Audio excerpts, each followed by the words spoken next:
প্রিয় হাজিরিন, আমার বুজুর্গ কারে কয় খেয়াল করেন। এই কোরআনুল কারীমের ভিতরে আল্লাহ তাআলা বলতেছেন, ওয়াকাআইয়িম মিন নাবিয়্যিন কাতালা মাহু রিব্বিয়ুনা কাসীর ফামা ওয়াহানু লিমা আসাবাহুম ফি সাবিলিল্লাহি ওয়ামা দাউফু ওয়ামাস্তাকানু ওয়াল্লাহু ইউহিব্বুস সাবিরিন।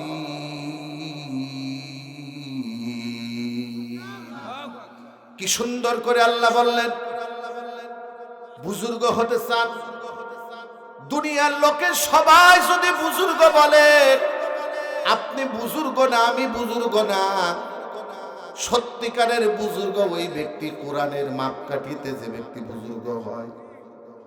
কি ভাই, মাপকাঠি কি? মাপকাঠির নাম হলো কোরআন। কথা কন ঠিক কিনা? মাপকাঠির নাম কি? কোরআন। কোরআন যেটা মেপে দেবে ওটাই সহি। কোরআন যদি হা বলে জান্নাতি, কোরআন যদি না বলে তবে জাহান্নামী। আমার নিজের দাবির দ্বারা কিচ্ছু হবে না। কথা কন ঠিক কিনা? খেয়াল করেন, আল্লাহ পাক বলতেছেন, আল্লাহু আকবার বলেন। ভালো করে জেনে নেন, আপনার আমার ইমানটা কোরআনের মাপকাঠিতে পড়তে হবে। কিসের মাপকাঠিতে? কোরআনের নির্ভুল মাপকাঠিতে আমার আপনার ইমানকে সদা সর্বদা মাপতে হবে। ঘাটতি হলে সেটা আমল দিয়ে, সেটা ইয়াকিন দিয়ে ওটা পূর্ণ করতে হবে। কারণ জান্নাতের ওয়াদা কিন্তু রাজার সাথে না, জান্নাতের ওয়াদা হলো মুমিনের সাথে। জোরে বলেন, কার সাথে? আল্লাহ পাক সূরা তাওবায় বললেন, ইন্নাল্লাহা আশতারা মিনাল মুমিনিনা আনফুসাহুম ওয়া আমওয়ালাহুম বিআন্না লাহুমুল জান্নাহ ইউকাতিলুনা ফি সাবিলিল্লাহি ফায়াকতুলুনা ওয়া ইউকতালুন। আমি মুমিনের, নিশ্চয় আমি আল্লাহ মুমিনের দুনিয়ায় তাকে জাহান্নামের আগুন থেকে বাঁচার জন্য তার আসবাব দিয়েছি দুইটা। জোরে বলেন, কয়টা? সূরা সফের ভিতরে আল্লাহ স্পষ্ট করে বলে দিচ্ছেন, ব্যবসা হবে 4 প্রকারের, তবে সম্পদ আছে তোমার কাছে দুইটা। আল্লাহ পাক বললেন, ইয়া আইয়ুহাল্লাযীনা আমানু হাল আদুল্লুকুম আলা তিজারাতিন তুনজিকুম মিন আযাবিন আলীম। আল্লাহ পাক বললেন, মুমিনেরা, ও বিশ্বাসীরা, আমি আল্লাহ কি তোমাদের একটি ব্যবসার সন্ধান দেব, একটি ব্যবসার কথা বলে দেব। ভালো করে বুঝবেন, ব্যবসা ছাড়া কিছু হয় না। মাঝে মাঝে বলে হুজুররা ব্যবসা করে, অবশ্যই ব্যবসা করি, ব্যবসা ছাড়া দুনিয়ায় কিছু হয় না। কথা কন ঠিক কিনা? আমার ছোট ভাই বাকির কি ছিল 5 বছর আগে, এখান থেকে ঢাকায় গেছে, ব্যবসা শুরু করেছে। আল্লাহ আজকে তার 1.5 কোটি টাকার বাড়ি করার তৌফিক দিয়েছে। এটা ব্যবসার মাধ্যমে হয়েছে, আলহামদুলিল্লাহ বলেন। আল্লাহ পাক বলছে, দুনিয়াদাররা দুনিয়া নিয়ে ব্যবসা করে আর মুমিনেরা আখিরাত নিয়ে ব্যবসা করে। ব্যবসা ছাড়া কিছু হয় না। দেখেন, কোরআনও বলতেছে, হাল আদুল্লুকুম আলা তিজারা। এই তিজারাতুন শব্দের অর্থ হলো ব্যবসা। উলাইকাল্লাযীনা ইশতারাউল হায়াতাদ দুনিয়া বিল আখিরাহ। কিছু মানুষ ব্যবসা করে, দুনিয়া আল্লাহর কাছে বিক্রি করে দেয়, আখিরাত কিনে নেই। দুনিয়া বিক্রি করে আখিরাত কেনে। আর কিছু মানুষ ব্যবসা করে, আখিরাত বিক্রি করে দুনিয়া কিনে নেই। এই মানুষগুলো আল্লাহর পথে বাধা তৈরি করে। মূলত এই মানুষগুলো আল আযাব বিল মাগফিরা। যারা আখিরাত বিক্রি করে দুনিয়া কেনে, মূলত এরা মাগফিরাত, ক্ষমাকে বিক্রি করে আযাবকে আল্লাহর কাছ থেকে ক্রয় করে। আল্লাহ নিজেই বলতেছে কথা, ওয়াল আযাব বিল মাগফিরা। কিছু মানুষ মাগফিরাতের বিনিময়ে আযাবকে সওদা করে নেয়। কিছু মানুষ আযাবকে কি করে? সওদা করে। এই মানুষগুলোর কথা সূরা ইব্রাহিমের ভিতরে আল্লাহ বলেন, আল্লাযীনা ইস্তাহিব্বুনাল হায়াতাদ দুনিয়া বিল আখিরাহ ওয়া মান ইউকাতিল ফি সাবিলিল্লাহ। আল্লাহু আকবার বলেন। আল্লাহ পাক বলতেছেন আল্লাযীনা ইস্তাহিব্বুনাল হায়াতাদ দুনিয়া ওয়াল আখিরাহ। হায়াতাদ দুনিয়া, ইস্তাহিব্বুনাল হায়াতাদ দুনিয়া আলাল আখিরাহ। আল্লাহ পাক বলতেছেন কিছু মানুষ দুনিয়াকে বড্ড বেশি ভালোবাসে, আখিরাতের উপর দুনিয়াকে প্রাধান্য দেয়। ওয়ায়াসুদ্দুনা আন সাবিলিল্লাহ, এরাই আল্লাহর পথকে বক্র করে দেয়, এরাই আল্লাহর পথে বাধা দেয়। ওয়ায়াবকুনাহা ইওয়াজা, এরাই আল্লাহর সহজ সরল দিনের ভিতরে জঙ্গিবাদের গন্ধ খুঁজে পায়। ওয়ায়াবকুনাহা ইওয়াজা, আল্লাহর পথে বাধা দেয় কখন মানুষ? আল্লাহ বলতেছেন ইস্তাহিব্বুনাল হায়াতাদ দুনিয়া আলাল আখিরাহ, যারা আখিরাতের উপরে দুনিয়াকে প্রাধান্য দেয় এই মানুষগুলোই আল্লাহর পথে বাধা তৈরি করে, মানুষকে আল্লাহর পথে চলতে দেয় না। মুমিন ইমানদার মানুষদেরকে সে যন্ত্রণা দেয়, কষ্ট দেয়, তাদেরকে জেল জুলুমের সম্মুখীন করে। ওয়ায়াসুদ্দুন আন সাবিলিল্লাহ ওয়ায়াবগুনহা ইওয়াজা, তারা শিক্ষা ব্যবস্থাকে সংকুচিত করে দেয়, আল্লাহর কোরআনের পড়াকে সংকুচিত করে দেয়। এই ভাব করে করে তারা আল্লাহর পথে বাধা তৈরি করে এবং আল্লাহর রাস্তাটারে তারা বক্র করে দেওয়ার চেষ্টা করে। এগুলো হলো জাহান্নামী। এগুলো কি? এজন্য আল্লাহ পাক বলেন, কি সুন্দর করে রব্বুল আলামিন বলতেছেন ইন্নাল্লাযীনা ইয়াতলুনা কিতাবাল্লাহ ওয়া আকামুস সালাহ ওয়া আনফাকু মিম্মা রাযাকনাহুম সিররাও ওয়া আলানিয়াতাই ইয়ারজুনা তিজারাতাল লান তাবুর। আল্লাহু আকবার বলেন। কি সুন্দর করে কোরআনের আলোচনাগুলো শুনে নিজের ইমানের খোরাক যোগান। আল্লাহ পাক এই জায়গায় বলতেছেন ইয়াতলুনা কিতাবাল্লাহ, নিশ্চয়ই যারা কিতাবাল্লাহ, এই দুনিয়াতে আল্লাহর কিতাব এখন একখানি আছে, তার নাম কি? আল কোরআনু কালামুল্লাহ। কোরআন হলো আল্লাহর বাণী। কার বাণী? জোরে বলেন। কোরআন হলো আল্লাহর বাণী। সুতরাং এই কোরআনের আরেকটি নাম হলো আল কিতাব। কিতাব না, কিতাব মানে বই, আর আল কিতাব বলতে কোরআনকে বোঝাবে। আল কিতাব মানে কি? কোরআন। জোরে বলেন। আল কিতাব মানে কি? ইয়াতলুনা কিতাবাল্লাহ, যারা আল্লাহর কিতাব তেলাওয়াত করে, যারা আল্লাহর কিতাব তেলাওয়াত করায়, যারা আল্লাহর কিতাবের পৃষ্ঠপোষকতা করে, সমস্ত মানুষ জান দিয়ে, মাল দিয়ে, সময় দিয়ে, শ্রম দিয়ে তারা আল্লাহর সাথে ব্যবসা করে।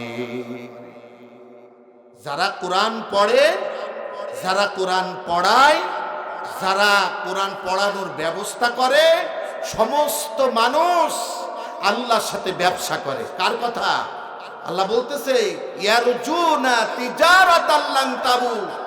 তারা কোরআনের জন্য যেটা ব্যয় করে, এই জন্য ব্যয় করে, কষ্টের টাকা এজন্য ব্যয় করে যে সে আল্লাহর সাথে একটা ব্যবসা কামনা করে, এমন একটি ব্যবসা সে কামনা করে যে কশিন কালো এই ব্যবসায় কোনোদিন লাম তাবুর, দুনিয়া উল্টে গেলেও আল্লাহর এই ব্যবসার সাথে কোনোদিন লুসকানের কোনো সম্ভাবনা নেই। চিৎকাতে বলেন না সুবহানাল্লাহ। কোরআনের জন্য, কোরআন প্রতিষ্ঠার জন্য আকিমুদ্দিন লিল্লাহ ওয়া কাতিলুহুম হাত্তা লা তাকুনা ফিতনা, জগতে সমস্ত ফিতনা দূর করে কোরআনের সমাজ ব্যবস্থা কায়েম করার জন্য যে প্রাণান্তকার প্রচেষ্টা করে, প্রত্যেকটা আল্লাহর সাথে ব্যবসার শামিল। এজন্য আল্লাহ বলতেছে ফাস্তাবশিরু বিবাইইকুমুল্লাযী বায়াতুম বি। আমি আল্লাহ যে তো জানমাল আমার জন্য ব্যবসার ক্ষেত্রে ক্রয় করে নিয়েছি, ইশতারা মিনাল মুমিনিন, আমি যে ক্রয় করে নিয়েছি, এই জন্য তুই খুশি হ। ফাস্তাবশিরু, সুসংবাদ গ্রহণ কর, খুশি হ, সেজদা কর খুশি, কারণ তোর মতো গোলামের সাথে আমি আল্লাহ আমার সাথে ব্যবসা করার সুযোগ দিয়েছি। সুবহানাল্লাহ বলবেন না? আল্লাহু আকবার বলেন। এই জন্য আল্লাহ পাক বললেন ফালিউকাতিল ফি সাবিলিল্লাহিল্লাযীনা ইয়াশতারুনাল হায়াতাদ দুনিয়া বিল আখিরাহ ওয়া মান ইউকাতিল ফি সাবিলিল্লাহি ফায়ুকতাল আও ইয়াগলিব ফাসাউফা নু'তিহি আজরান আযীমা। নিশ্চয়ই যারা এই নিয়ত করে রাস্তায় নামে, ফালিউকাতিল ফি সাবিলিল্লাহ, যারা জিহাদ করে, যারা যুদ্ধ করে আল্লাহর রাহে, আল্লাহর দ্বীনের জন্য। 15টি বছর এই ফ্যাসিস্ট আমাদের জিহাদের আলোচনা করতে দেয়নি, কারণ তারা জানতো এই জাতি যদি কোরআন থেকে জিহাদের আলোচনা করে আর জিহাদের আলোচনা শুনে এই জাতি প্রতিবাদ মুখর হয়ে যাবে, এই জাতিকে আর দমিয়ে রাখা যাবে না। কথা কান ঠিক কিনা? কারণ আমরা দেখিয়ে দিয়েছি, পৃথিবীর ইতিহাস সেটা বলে, ইসলামের জন্য যতগুলো যুদ্ধ হয়েছে সমস্ত যুদ্ধে মুসলমান মুমিন মুজাহিদদের সংখ্যা ছিল অল্প। এই কোরআনের তাফসীর থেকে জানা যায় আল্লাহর নবীর জিন্দেগিতে যে 82টি যুদ্ধ হয়েছিল, সেই 82টি যুদ্ধের ভিতরে মাত্র একটি যুদ্ধে মুসলমানদের সংখ্যা ছিল বেশি, বরঞ্চ সেই বেশি থাকার কারণে মুসলমানদের যুদ্ধে পরাজয় নেমে এসেছিল। সে কথাই আল্লাহ তাআলা কোরআনুল কারীমের ভিতরে বলছেন।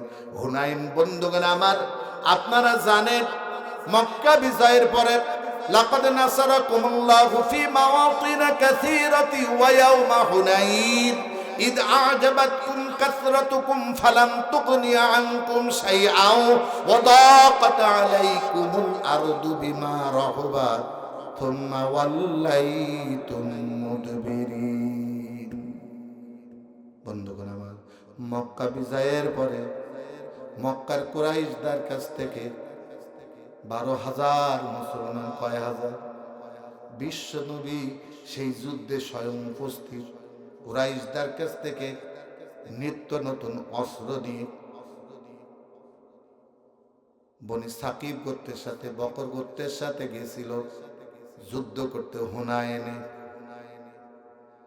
মুসলমানের সংখ্যা ছিল 12,000, বনি সাকিব গোত্রের সংখ্যা ছিল মাত্র 4,000। কয় হাজার?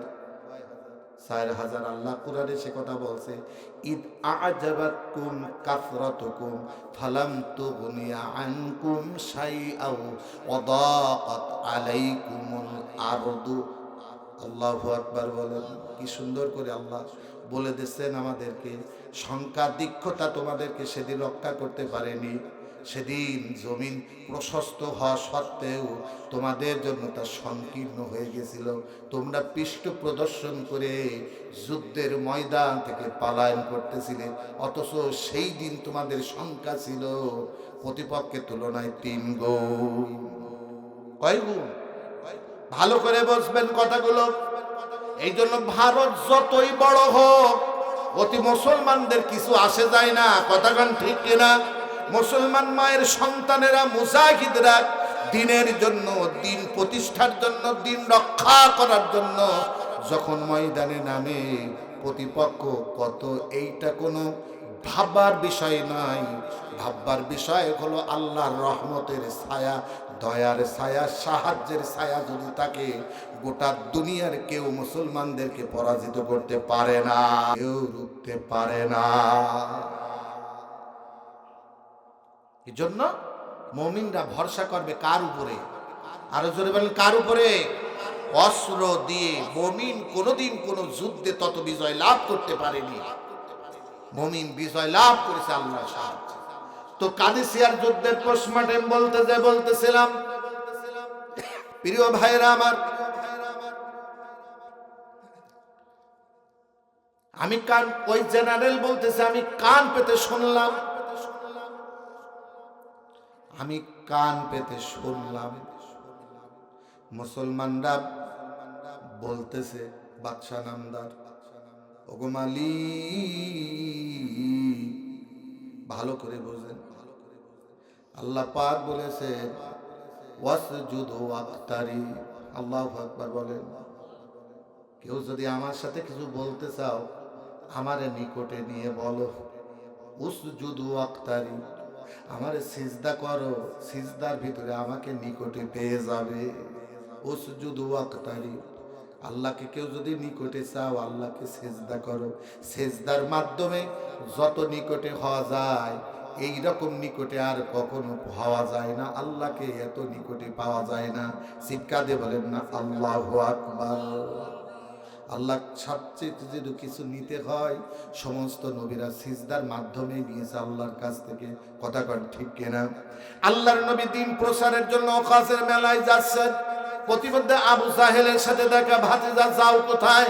কোথায় আর যাবো চাচা, কথা তো একটাই বলি, আল্লাহ আমাকে বলেছেন ওয়ালাকাদ বাআসনা ফি কুল্লি উম্মাতির রাসূলা আন ইবুদুল্লাহা ওয়াজতানিবুত তাগুত ফামিনহুম মান হাদাল্লাহু ওয়া মিনহুম মান হাক্কাত আলাইহিদ দালালা। আল্লাহু আকবার বলেন। আল্লাহ আমাকে পাঠিয়েছে চাচা, কি বলবো? শুধু একটা কথাই বলি, আল্লাহর ইবাদত করো, আল্লাহর সাথে কাউকে শরীক করো না। আর দুনিয়ার যত তাগুত আছে সমস্ত তাগুত তোমরা অস্বীকার করো, তাহলে জান্নাতে যাবে, সফল কাম হয়ে যাবে। কারণ আসল সফলতা হলো জাহান্নাম থেকে বাঁচা আর জান্নাতে নিজের আত্মাকে পৌঁছানো। কথা কন ঠিক কিনা? এটাই হলো সফলতা।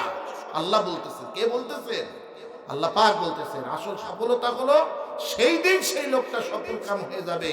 কুল্লু নাফসিন যায়িকাতুল মাউত ওয়া ইন্নামা তুওয়াফাউনা উজুরাকুম ইয়াওমাল কিয়ামাহ ফামান যুহজিহা আনিন নার ওয়া উদখিলাল জান্নাতা ফাকাদ ফাজ ওয়া মাল হায়াতুদ দুনিয়া ইল্লা মাতাউল গুরুর।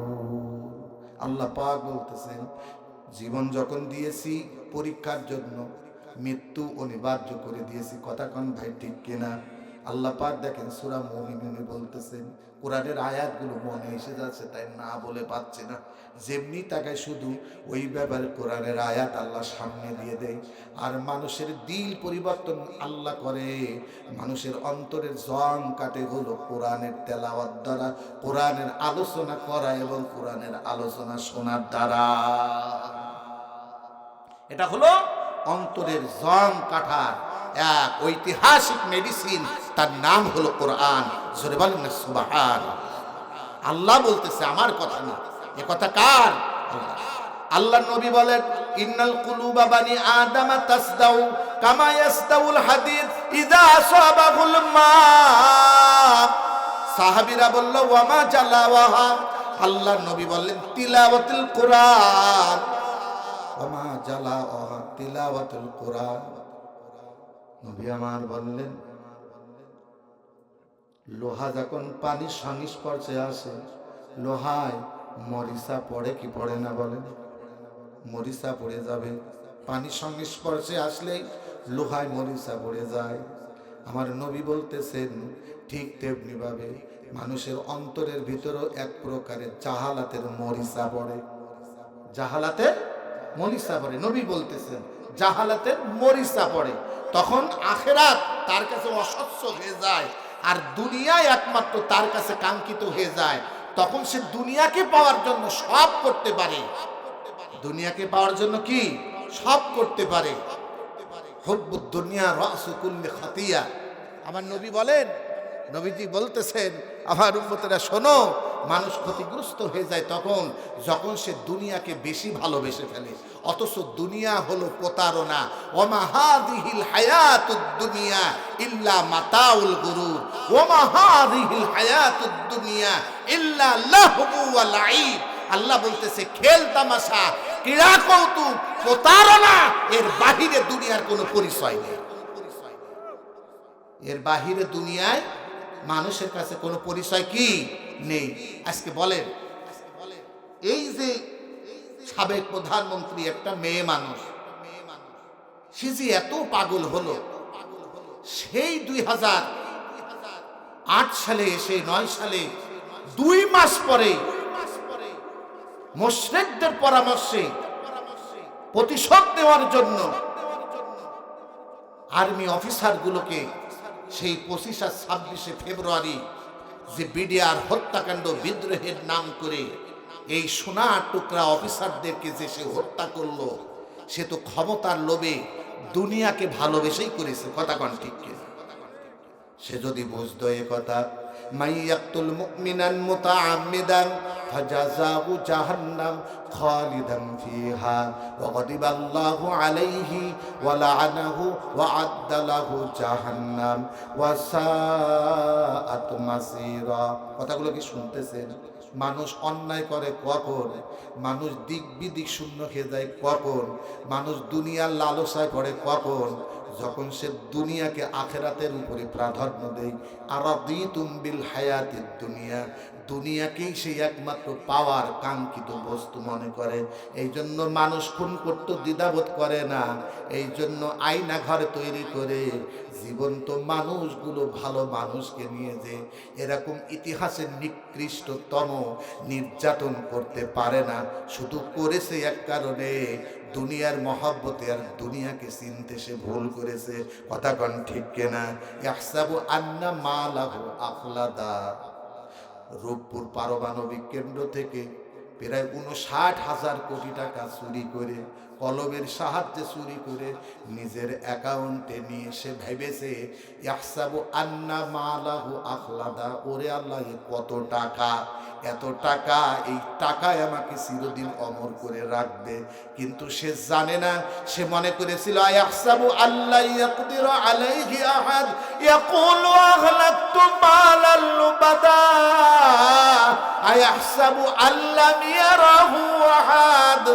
সে বলেছিল, এ কথা মনে করেছিল, মানুষ এটা মনে করে আমার হাজার হাজার কোটি টাকা আছে, আমার দলের লোক লস্কর আছে, আমার আর্মি আছে, আমার বিডিআর আছে, আমার পুলিশ আছে, ওরে আমার ধরে কিনা আমি সবার পরে ছড়ি ঘুরাবো, আমার পরে ছড়ি ঘুরানোর কেউ থাকবে না। এই জন্য সেই নিজেকে স্বয়ং সম্পূর্ণ দেখতো। কথা কন ঠিক কিনা? তার রোগের কথা আল্লাহ সূরা বালাদের ভিতরে বলতেছে, আমি বানিয়ে বলতেছি না। আল্লাহ পাক বলতেছে আয়াহসাবু আল্লা ইয়াকদিরু আলাইহি আহাদ। সে মনে করেছিল আমার সব আছে, আমার পরে মাতব্বারি করার কেউ নেই, আমার পরে মাতব্বারি করার কেউ নেই।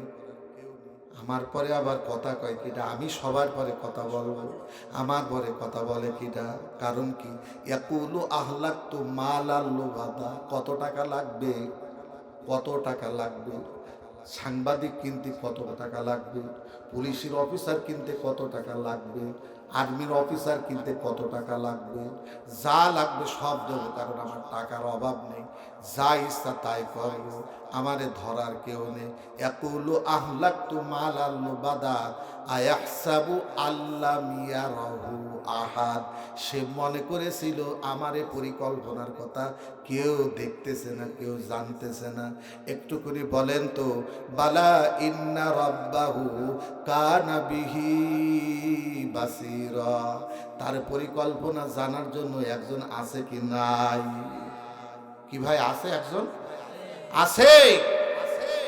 ওয়ালাকাদ খালাকনাল ইনসানা ওয়া না'লামু মা তুওয়াসবিসু বিহি নাফসু ওয়া ইন তুবদু মা ফি আনফুসিকুম আও তুখফুহু ইউহাসিবকুম বিহিল্লাহ। আল্লাহু আকবার বলেন। আল্লাহ বলেন, যেই পরিকল্পনা মানুষের সামনে বলো আর যেই পরিকল্পনা অন্তরের ভিতরে গোপন করে রাখো, আওয়ালাম ইয়ালামু আন্নাল্লাহা ইয়ালামু মা ইউসিররুনা ওয়া মা ইউলিনুন। দুনিয়ার কেউ না জানলে গোপনটাও আমি জানি, প্রকাশ্যটাও আমি জানি। ওয়াল আউয়ালু ওয়াল আখিরু ওয়াজ জাহিরু ওয়াল বাতিন।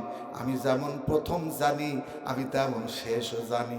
আমি যেমন অপ্রকাশ্যটাও জানি, আমি তেমন প্রকাশ্যটাও জানি। কারণ আমি আল্লাহ অন্তর্যামীও বটে। কি কথা কন ঠিক কিনা? বিশ্বাস হয় আল্লাহ যে জানেন? দে একটু প্রমাণ দিই। কি করে শোনেন? আল্লাহ মানুষ কথা কয় দুনিয়ায়, আর কথা শোনা যায় আর সে আজিমে। আল্লাহু আকবার বলেন। আগে আল্লাহকে চেনেন। আল্লাহকে না চিনলি পথ হারিয়ে ফেলবেন। ফালা তাগুররান্নাকুমুল হায়াতুদ দুনিয়া ওয়ালা ইয়াগুররান্নাকুম বিল্লাহিল গরুর। আল্লাহ বলতেছে, হে বান্দা, এই দুনিয়া তোরে যেন ল্যাংনা মারতে পারে, বিশেষ করে এই দুনিয়া যেন আমি আল্লাহ সম্পর্কে তোরে প্রতারিত করতে না পারে। আমারে ঠিক রাখিস, কারণ তোর গুনাহ হয়ে যাবে। মাইয়াগফিরুজ যুনুবা ইল্লাল্লাহ, আমার কাছে হাত পাততে দেরি হবে, আমি আল্লাহ তোরে ক্ষমা করতে দেরি করব। আল্লাহু আকবার বলেন। কিরাম গোপনের খবর শোনেন, দুটি দৃষ্টান্ত কোরআন থেকে দিই। একটা দিই বনি ইসরাইলের রেওয়াত থেকে। আল্লাহ বনি ইসরাইলের রেওয়াত প্রয়োজনে নবীজি বলার অনুমতি দিয়েছেন। এই যে তাফসির হয় না ভাই, এত বড় বড় তাফসির, ওগুলার অধিকাংশ বনি ইসরাইলের রেওয়াত। বিশ্ব নবী বলেছেন, হাদ্দিসু আন বানি ইসরাঈলা ওয়ালা হারাজ। বোঝানোর জন্য যদি বনি ইসরাইলের রেওয়াত বলা লাগে বলো, ওতে কোনো অসুবিধে নাই। তবে তবে আমি নবীর নামে যেটা বলিনি সেইটা মিথ্যা বানিয়ে বলো না, কারণ আমার নামে যে ব্যক্তি মিথ্যা বানিয়ে বলে তার পরিণতি হবে জাহান্নাম। তার পরিণতি কি হবে? জাহান্নাম। প্রিয় ভাইরা আমার, কোরআনুল কারীমে মস্ত বড় একটা সূরা আছে, সুন্দরভাবে একটা আয়াত আছে, আমরা অনেকেই জানি, অনেকেই শুনেছি। আল্লাহ তাআলা বলছেন, ইয়া আইয়ুহাল্লাযীনা আমানু তুবু ইলাল্লাহি তাওবাতান নাসুহা। ও মুমিনেরা, ঈমানদারদেরকে ডেকে বলছে, যদি গুনাহ খাতা হয়ে যায়, লা তাকনাতু মির রাহমাতিল্লাহ, দুশ্চিন্তার কোনো কারণ নেই, আমি আল্লাহ তো আছি। সুবহানাল্লাহ। والذين إذا فعلوا فاحشة أو ظلموا أنفسهم ذكروا الله فاستغفروا لذنوبهم ومن يغفر الذنوب إلا الله। সূরা আল ইমরানের ভিতরে আল্লাহ বলতেছেন, যারা গুনাহ করার পরও জান্নাতে যাবে তাদের চরিত্র আল্লাহ বলতেছেন। গুনাহগার মুমিনরা যখন, মুত্তাকিরা যখন কোন গুনাহ করে ফেলে, ওয়াল্লাযীনা ইযা ফাআলু ফাহিশাতান আও যালামু আনফুসাহুম, কারণ গুনাহের কাজ, ফাহিশা কাজ করতে নিষেধ করেছেন কে? আরো জোরে বলেন। এখন গুনাহ তো হয়ে গেছে, শয়তান তো পিছনে লেগে আছে, তাহলে গুনাহ হওয়ার পরে কি করবে? যাকারুল্লাহ ফাস্তাগফারু লিযুনুবিহিম, যাদের দিলের ভিতরে আল্লাহর স্মরণ আসে, আল্লাহ আমি তো গুনাহ করে ফেলেছি, গুনাহ করার পরে অনুতপ্ত হয়, আল্লাহ গো, শয়তানের ওয়াসওয়াসায় যৌবনের উদ্মাদনায় বেবিচারি করে ফেলেছি, ওই সময় আমার মনে ছিল না, আমি উন্মাদ হয়ে গিয়েছিলাম। আহা, হয় না? ঈমান তখন হারিয়ে ফেলে, দূরে চলে যায়, ঈমানটা তখন নিভু নিভু অবস্থায় থাকে। এখন গুনাহ হয়ে যাওয়ার পরে মুমিন তো আল্লাহর ভয় দিলের ভিতরে জাগ্রত হয়েছে, যাকারুল্লাহ, স্মরণ এসেছে আল্লাহ। জোরে বলেন কার? আল্লাহর স্মরণ এসেছে। ফাস্তাগফারু লিযুনুবিহিম, দেরি একটু করে না, সঙ্গে সঙ্গে ওই গুনাহের জন্য ইস্তেগফার করে কার কাছে? এবার আল্লাহ বলতেছেন, মাইয়াগফিরুজ যুনুবা ইল্লাল্লাহ, এ গোলাম, আমি আল্লাহ ছাড়া তোর গুনাহ মাফ করতে পারবে এমন কেউ আছে নাকি? কারণ তুই হক নষ্ট করেছিস আমার, আমি বলেছিলাম আমার ওয়ার্ডার তুই মানিসনি, এখন তওবা কর। ইন্নামা তাওবাতু আলাল্লাহি লিল্লাযিনা ইয়ামালুনাস সুআ বিজাহালাতিন থুম্মা ইয়াতুবুনা মিন করিবিন ফাউলাইকা ইয়াতুবুল্লাহু আলাইহিম ওয়া কানা আল্লাহু আলিমান হাকিমা। আল্লাহ পাক বলতেছেন, অত্যন্ত ইম্পর্টেন্ট আয়াত, অত্যন্ত প্রতিটি নিঃশ্বাসে আয়াতের শিক্ষা আমাদের কাজে লাগাতে হবে। কারণ গুনাহ ছাড়া আমরা মানুষ নেই, কথা কোন ঠিক কিনা? গুনাহ ছাড়া মানুষ আছে? এক পাগল কয়েকদিন আগে বলছে, এরকম এক ওয়াজ মাহফিল, যে আপনারা নেট যারা চালান তারা দেখেছেন, আমার চোখের সামনে এসেছে, ইউটিউবে দেখলাম, তাদের সিদ্দিকীর ভাই লতিফ সিদ্দিকী আছে না, কি ভাই চেনে? ওই যে হজ সম্পর্কে কথা বলে বক্তৃতা রাখছে, জয় সম্পর্কে কথা বলছিল, এই বেটা পাট বস্ত্রমন্ত্রী ছিল এক সময়, ও বুক ফুলিয়ে এক মঞ্চে যে বলছে, আমি কখনো ক্ষমা চাই না আল্লাহর কাছে। আমি সব করি, আল্লাহ রহমান, আল্লাহ রহিম, আল্লাহ সব মাফ করে, কিন্তু আমি কখনো আল্লাহর কাছে ক্ষমা চাই না। নাউজুবিল্লাহ বলেন। কেন জানেন? সে বলছে কেন চাই না? কারণ সে উলামা ইকরাম, এরকম মঞ্চ ভরা রয়েছে, উলামা ইকরাম শুনতেছে কথাগুলো। নেতা তো, উলামা ইকরাম তো শিকড়হীন লোক, দরকার ছিল ওই জায়গায় ওর থাপ্পড় মেরে নামিয়ে দেওয়া। কথা বলেন ঠিক কিনা? বিয়াদব কোথাকার। তোর সারা জীবনেরই আল্লাহ তোর জীবনটা এত রাঙ্গানো রাঙ্গিয়েছে। ওরে বেঈমান, তুই তো ধর্ম নিরপেক্ষ কুফরি মতবাদে বিশ্বাস করিস, তোর তো ঈমানই নেই। ধর্ম নিরপেক্ষ কুফরি মতবাদে বিশ্বাস করলে কি ঈমান থাকে? আল্লাহ বলতেছেন ফামা ইয়াকফুর বিত্তাগুত। কোরআন খুলে দেখেন 3 নম্বর পারায় ঐতিহাসিক এই আয়াত। আল্লাহ পাক বলতেছে লা ইকরাহা ফিদ্দীন ক্বাদ তাবায়্যানা রুশদু মিনাল গাই ফামা ইয়াকফুর বিত্তাগুত ওয়া ইউমিন বিল্লাহ। ঈমান আনো পরে, আগে তুমি তাগুত মুক্ত হও, তাগুতকে অস্বীকার করো। আল্লাহু আকবার। তাগুত কারে কয়? বাংলাদেশের মানুষ জানে না, আলেমরাও জানে না। যার রাজনৈতিক চেতনা নেই, যার ভিতরে একামাতের দিনের চিন্তা নেই, সে তাগুত নিয়ে জীবনে ভাবে না। অথচ সমস্ত নবীরা, আমার নবীর সর্বশ্রেষ্ঠ দাওয়াত ছিল আনিবুদুল্লাহ ওয়াজতানিবুত তাগুত। শুধু ইবাদত করলে হবে না, ইবাদত করো আল্লাহর, আর নিজেকে তাগুত মুক্ত করো। সুবহানাল্লাহ বলে। ভাইরা আমার, ভালো করে বুঝে নেন, আল্লাহ পাক বলতেছেন মুমিনদের আল্লাহ হলেন তাদের অভিভাবক, আর যারা কাফের তাদের অভিভাবক হলো তাগুত। তাগুতের শব্দের অর্থ আমি কোরআনে পড়েছি, 1 নম্বর অর্থের নাম হলো শয়তান। যেখানে আল্লাহ নেই, মানুষের তৈরি যা কিছু আছে যেটা আল্লাহ অপছন্দ করে, শয়তান খুশি হয়, সব হলো তাগুত। সব কি জোরে বলেন? মক্কার তাগুত এক প্রকারের, মদিনার তাগুত আর এক প্রকারের। কারণ দুইটি আল্লাহ কুরআনুল কারীমের ভিতরে বলছেন যে আয়াতখানা আপনাদের শোনালাম, নবীজির পরে আয়াত নাযিল হলো। আমি এমন কোন জাতির কাছে রাসূল পাঠাইনি যেই জাতির নবীরা তাদেরকে এই দাওয়াত দেয়নি। ওয়ালাকাদ বাআসনা ফি কুল্লি উম্মাতির রাসূলা। আল্লাহু আকবার বলেন। ঈমানটা ভালো করে বুঝে দেন, কারণ ঈমান যদি শিরক মুক্ত না হয়, ঈমান যদি তাগুত মুক্ত না হয়, বাজান জান্নাত কিন্তু খুঁজে পাওয়া যাবে না। লতিফ সিদ্দিকীর কথাটা মনে আছে আপনাদের? এটা বলবো, মানে তার ভুলটা কোন জায়গায় আগে বুঝে নেন।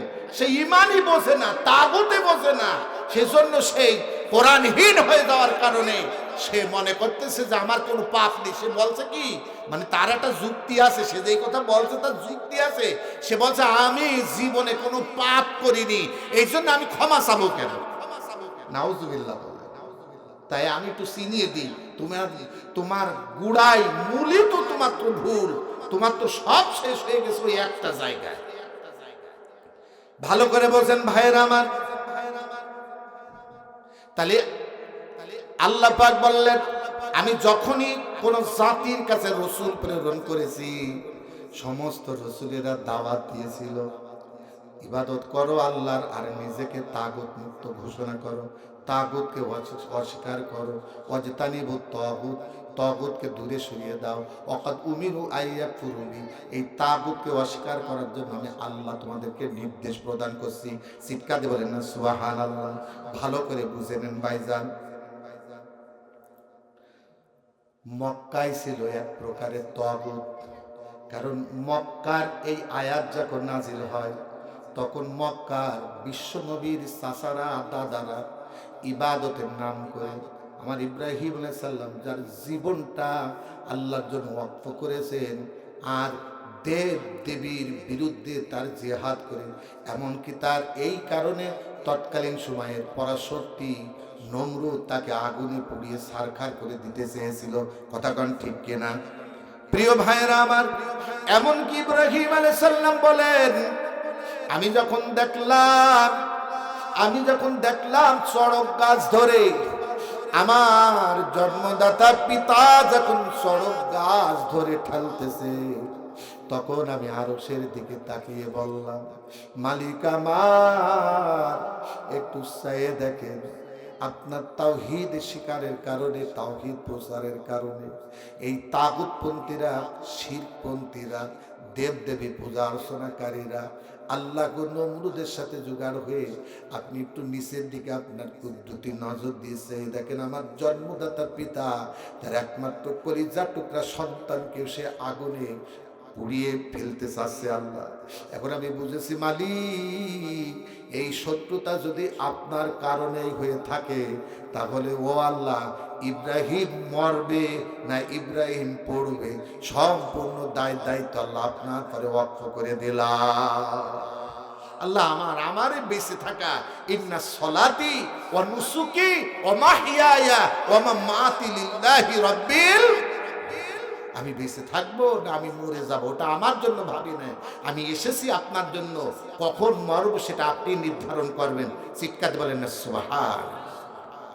সেই ঘরে, সেই তাওহীদের মুসলমানদের কিবলা আল্লাহর ঘর বাইতুল্লাহ, নিরাপত্তার নগরী,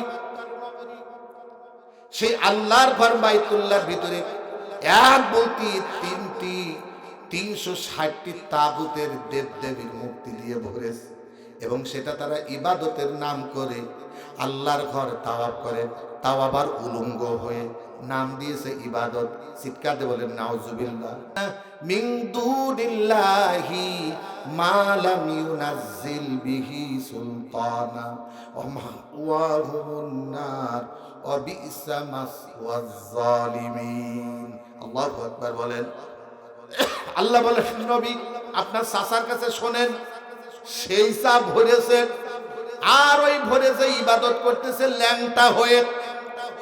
মালাম ইউনাজ্জিল বিহি সুলতান, আপনি তাদের কাছে দলিল চান, তোমরা যে ল্যাংটা হয়ে আল্লাহর ঘর ইবাদত করতেছ, কোন দলিলের ভিত্তিতে আল্লাহর ঘরে 360টি মূর্তি ভরেছ? কোন দলিলের ভিত্তিতে তোমরা ল্যাংটা হয়ে পরনের কাপড় মাথায় বেঁধে কাবার কাজ করো, স্বেচ্ছাশ্রম দাও? কোন যুক্তির ভিত্তিতে, কোন দলিলের ভিত্তিতে তোমরা এটা করো? আমার আল্লাহ বলতেছেন, মালাম ইউনাজ্জিল বিহি সুলতানা, আমি আল্লাহ তো ওদের ইবাদতের ওই সমস্ত গর্হিত কাজের পক্ষে তো কোনো দলিল দেয়নি। কে বলছে? আল্লাহ বলতেছে যে নবী ওদের কাছে জিজ্ঞাসা কর, ইয়াবুদুনা মিন দুনিল্লাহ, আল্লাহকে বাদ দিয়ে ওরা যে দেব দেবীর পূজা আর্চনা যেইভাবে করছে, আপনি একটুখানি বলেন যে তোমাদের কি দলিল আছে? কিসের জন্য, কিসের ভিত্তিতে তোমরা এই কাজটা করছো? আমাকে একটু বলো, দেখাও একটু। কারণ আমার আল্লাহ বলছে মালাম ইউনাজ্জিল বিহি সুলতানা, এই ব্যাপারে তো কোনো দলিল নেই। আপনি হিন্দুদের কাছে জিজ্ঞাসা করেন, দাদা কিসের ভিত্তিতে দেবদেবীর পূজা করো? একটা কথাই বলবে, দলিল একটা, পর দাদা করেছে দাদা দেখেছে, দাদা করেছে বাবা দেখেছে, বাবা করেছে আমরা দেখতেছি। কথা কোন ঠিক কিনা? কিয়ামতের ময়দানে যখন ধরা খাবে তখন বলবে, আও তাকুলু ইন্নামা আশরাকা আবাউনা মিন ক্বাবলু ওয়া কুন্না যুররিয়াতা মিন বাদিহিম আফাতুহলিকুনা। তখন ডেকে বলবে, আল্লাহ বাবা করিল, আমাদের জ্ঞান শিক্ষা দেয়নি, বাবার দেখা দেখে আমরা করেছি, এখন বাবা তো দেখাইছে আমরা করেছি, এখন বাবার ওই নাফরমানি কাজের শাস্তিকে আপনি আমাদেরকে দেবেন। আল্লাহ বলে কিয়ামতের ময়দানে এই কথা বলার দ্বারা কোনো ফায়দা হবে না। প্রত্যেকটি মুশরিক ওই দলিল একটাই, দাদা করেছে বাবা দেখেছে, বাবা করেছে আমার করেছে, আমি করতেছি যা করতেছি ঢোল টুকলা বাজাচ্ছে, ও এখন দেখবে আমার ছেলে আমার মেয়ে ওরা এইটাই করবে, দলিল একটাই। কথা কোন ঠিক কিনা? আল্লাহ বলছে আবাহুম ফাহুম গাফিলুন লিতুনযিরা বিহি কওমান মা উনযিরা আবাহুম ফাহুম গাফিলুন। নবী এই কোরআন দিয়ে আপনি তাদেরকে সতর্ক করুন। এখন তো আবার বলবে ধর্মীয় অনুভূতিতে আঘাত দিয়েছে, অথচ আল্লাহ বলছে আপনাকে রসুল করে পাঠিয়েছি এই জন্য লিতুনজিরা বিহি, আপনি এই কোরআন দিয়ে তাদেরকে সতর্ক করেন। তারা যা করতেছে বাপদাদার দোহাই দিয়ে, এটা তারা ভুল, কারণ তাদের বাপদাদারা হিদায়েতে পড়েছিল না। কতক্ষণ ঠিক কিনা? এখন তো বললে বলবে ধর্মের পরে আঘাত করেছে আমাদের ধর্মীয় অনুভূতিতে। আরে যখন বিশ্বনবী কোরআন প্রাপ্ত হয়েছে, মাত্র 10 জন মানুষ ছিল এক আল্লাহ বিশ্বাসী, আর ওই সমাজে সবাই ছিল মুশরিক। মাত্র 23 বছরের জিন্দেগির কোরআন দ্বারা যখন মেহনত করেছেন, বন্ধুগণ আমার, বিশ্বনবী সূরা নাসরের আপনারা তাফসীর শানে নজুল পড়বেন। বিশ্বনবী যখন বিদায় হজ করতে গেলেন, তখন ওই আরবের প্রায় 12.5 লক্ষ বর্গ কিলোমিটারের ভিতরে, আমাদের তো 1,55,000 বর্গ কিলোমিটার, আর তখন 12.5 লক্ষ বর্গ মিটারের ভিতরে মুশরিকের কোনো অস্তিত্ব ছিল না। সেইটা পরিবর্তন করেছিলেন কি দিয়ে? নবীজির কাছে ছিল, বুকে ছিল ঈমান, আর তার হাতে ছিল কোরআন। কথাখান ঠিক কিনা? এই সমাজ বিপ্লব তো কোরআন দিয়েই করেছে, নাকি বলে? কারণ ওই আল্লাহ সূরা ইয়াসিনে না, এই আয়াতটা সূরা ইয়াসিনে না, ইন্নাকা লামিনাল মুরসালিন আলা সিরাতিন মুস্তাকিম তানজিলাল আজিজির রহিম লিতুনজিরা বিহি কওমান মা উনজিরা আবাউহুম ফাহুম গাফিলুন। নবী গো, আপনি আপনার বাপদাদাকে সতর্ক করেন, এদেরকে সতর্ক করেন, কারণ এদের বাপদাদা মূর্খ ছিল, কারণ সত্য থেকে তারা গাফেল ছিল, কারণ তারা সত্য ভুলে গিয়েছিল। কথাগণ ঠিক কিনা? তাহলে বাপদাদার দোহাই দিয়ে নিজের কি বাঁচানোর কোনো লাইন আছে? প্রিয় ভাইয়েরা আমার, কথায় কথায় এসে গেল, অনেক কথা বেড়ে গেছে। কোরআনের পাঠক এখনো এক শ্রেণীর মুশরিক পাঠক আমাদের বাংলাদেশে আছে। আবু জাহেল যে এরকম কান দিয়ে দিল দিয়ে কোরআন শুনতো, এখনো তারা পাশে ধরে আবু জাহেল, আবু লাহাব, উতবা, সাইবা, ওয়ালিদ ইবনে মুগীরা, বিশ্ব নবীর বরকতময় মুখে যার মিজাজ নরম, যার জবান নরম, ফাবিমা রহমাতিন মিনাল্লাহি লিনতা লাহুম, আল্লাহু আকবার বলেন। মধু ঝরত, যেন কথা না যেন টপ টপ করে মধু ঝরতেছে। এইরকম ব্যক্তির কোরআনের আলোচনা শুনতো, কিন্তু তাদের দিল পরিবর্তন হতো না। কথাক্ষণ ঠিক কিনা? কারণ দিল পরিবর্তন করার জন্য যতক্ষণ কোরআনের কাছে না আসবে, আল্লাহর কাছে যতক্ষণ হেদায়েত না যাবে, আল্লাহ কিন্তু ততক্ষণ কাউকে হেদায়েত দেয় না। আমাদের পিনাকি দাদা, আমরা এখন অ্যানালাইসিস করে দেখেছি, আমাদের পিনাকি দাদা হিন্দু মানুষ। পিনাকির নাম শুনেছেন? পিনাকি ভট্টাচার্য, তার সমস্ত কথাই ইসলামের পক্ষে। কথাক্ষণ ঠিক কিনা? উনি আবু তালিবের ভূমিকায় আছে। কার ভূমিকায়? আবু তালিবের ভূমিকায় আছে। পিনাকি দাদা গাইডনেস দেই, বিখ্যাত একজন দার্শনিকের মতো কথাবার্তা বলে, এত জ্ঞান, এত গরিমা, কিন্তু তিনি যতদিন আল্লাহর কাছে, অনেকে আমরা মনে করতেছি যে হয়তো সে গোপনে ইসলাম গ্রহণ করেছে, কারণ সে কথা বলতে গেলে ইনশাআল্লাহ বলে, কথা বলতে গেলে আলহামদুলিল্লাহ স্বাভাবিক ভাষাই বলে। প্রিয় ভাইরা আমার, তো আমরা তার বাহ্যিক চরিত্র অ্যানালাইসিস করে দেখেছি, ঠিক আবু তালিবের ভূমিকায় আছে। বিশ্ব নবীকে ছায়ার মতো আগলিয়ে রেখেছিল, বটগাছের মতো ভালোবাসা দিয়ে রোদ থেকে বাঁচিয়ে রেখেছিল, কিন্তু নিজে দিন গ্রহণ করেনি। আল্লাহ পাক তার ব্যাপারে তো কোরআনে আয়াত দিয়ে দিয়েছে। কথাগান ঠিক কিনা? এই দৃষ্টান্ত দ্বারা কিয়ামত পর্যন্ত সমস্ত মানুষের জন্য শিক্ষা নিয়ে আল্লাহ করে দিয়েছেন। চিৎকারে বলেন না সুবহানাল্লাহ। চিন্তা করেছেন, তার দুইটি ছেলে, একটা তো মুতার যুদ্ধের শহীদ, তার বড় ছেলে জলিলুল কদর একজন সাহাবী, যিনি মুতার যুদ্ধের মিডিলের সেনাপতি, 3 জনের মধ্যম সেনাপতি ছিলেন। মুতার যুদ্ধে পাঠাবেন 3 জন সেনাপতি নির্ধারণ করেছেন। জোরে বলেন কয়জন? সামনে একজন আছে যায়েদ বিন হারেসা, দ্বিতীয় নম্বর ডাকলেন আমার ভাই, স্বাস্থ্য ভাই ছিলেন, ডাক দিলেন জাফর বিন আবু তালেব কোথায়? লাব্বাইক ইয়া রাসূলুল্লাহ, আমি তো হাজির।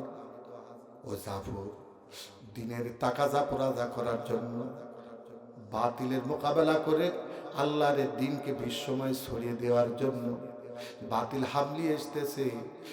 ও জাফর বাড়িতে যাও, তোমাকে মুতার যুদ্ধে যেতে হবে। সেনাপতি বাড়িতে যাও, বিদায় নিয়ে আসো। ডেকে বললেন কই গো? আর একজনের নাম ধরে ডেকে বললেন ওগো তুমি কই? তিনজনের নাম ধরে ডাক দিলেন, জোরে বলেন কয়জন? তারপরে নবী বলে দিলেন এরপরে যদি ময়দান ফাঁকা হয়ে যায়, সেনাপতি না থাকে, তাহলে তোমরা যাকে যোগ্য মনে করো তাৎক্ষণিক তোমরা তাকে সেনাপতি বানিয়ে নিও। চিৎকার বলেন না সুবহানাল্লাহ।